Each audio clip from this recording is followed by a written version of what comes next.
In this video, we're going to be discussing how to replace a contactor and a thermal overload relay on a 10 kilowatt air assist chiller. The tools you're going to need to do this work is going to be a number 2 Phillips screwdriver and a 1/8 screwdriver flathead. Before you actually do the work, you're going to want to make sure you also have a notepad or a camera to take pictures of the wiring that's already currently there, and you have the new parts that you're going to need as well. Before we actually get working on this, we're going to go ahead and verify that the main power has been shut off and locked out. Once you verified that, we can go ahead, open up the panel here, and verify that the main breaker is also shut here. Using a number 2 Phillips screwdriver, I'm going to go ahead and loosen this. At this time, this panel is going to open up.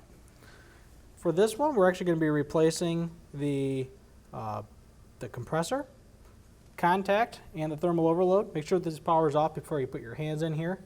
Obviously, I verified that these are all off. Shut that off as well. This one also has an auxiliary contact on this. So before I actually get working on any of this, I'm going to go ahead and take a picture, multiple pictures, on how all this gets assembled and disassembled, and where every single wire is, and make sure I got a clear picture of every wire label. Okay. Now that I got good pictures, or I've written down where every single wire goes to everything, I'm going to go ahead and remove this auxiliary contact. Go ahead by pushing up on the back side here and just kind of prying this off, just like so. It's just held on. Quick connect fitting. Okay. Now that we have that off, we're going to go ahead and start removing the wires from the contactor.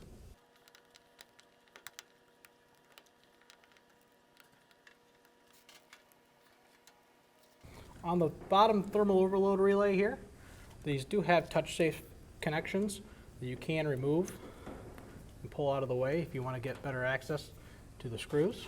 But they're not necessary to remove depending on the screwdriver you have. I also recommend putting your hand in the back to kind of support this so you're not putting too much stress, as the only connection to the DIN rail is on the breaker or on the contactor and not on the thermal overload. Okay, now that we have all the screws removed, we can go ahead and use our number 1 or our flathead screwdriver here, and we're going to pry down on this little release tab on this bottom here, and we're going to turn this up and slide it out of place. Once you have it this out, if you need to, depending if you're going to be replacing both or just one, you can go ahead and loosen the 3 nuts or bolts here that hold this these 2 pieces together. You can separate those 2 assemblies. If you're going to be replacing the thermal overload, you're going to want to verify that the amp rating matches what it was on the previous one. At this point, these are actually still good pieces of equipment, so I'm just going to look them over, verify that there is no burn marks, no arcing flash or anything like that that may show there was issues in the past. These look good, so I'm in the process. I'm just going to go ahead and put these back into place.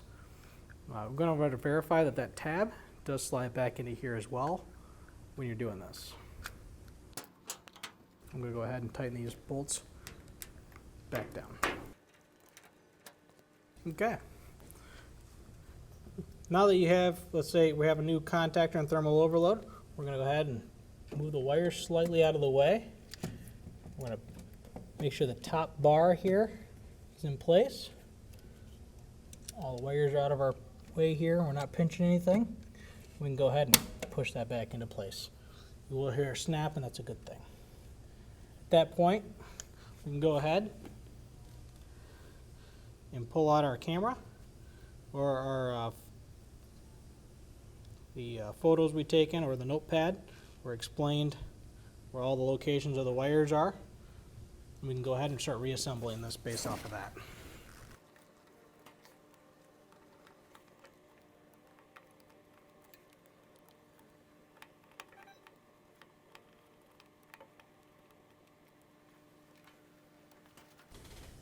Make sure you're getting all these connections firmly back into place, as this one actually has a little pinch on it, so you're going to have to push it over the screw that's in there and make sure it's seated correctly. As I stated earlier, as you're tightening down these ones on the thermal overload, I want to put your hand behind there to give a little extra support.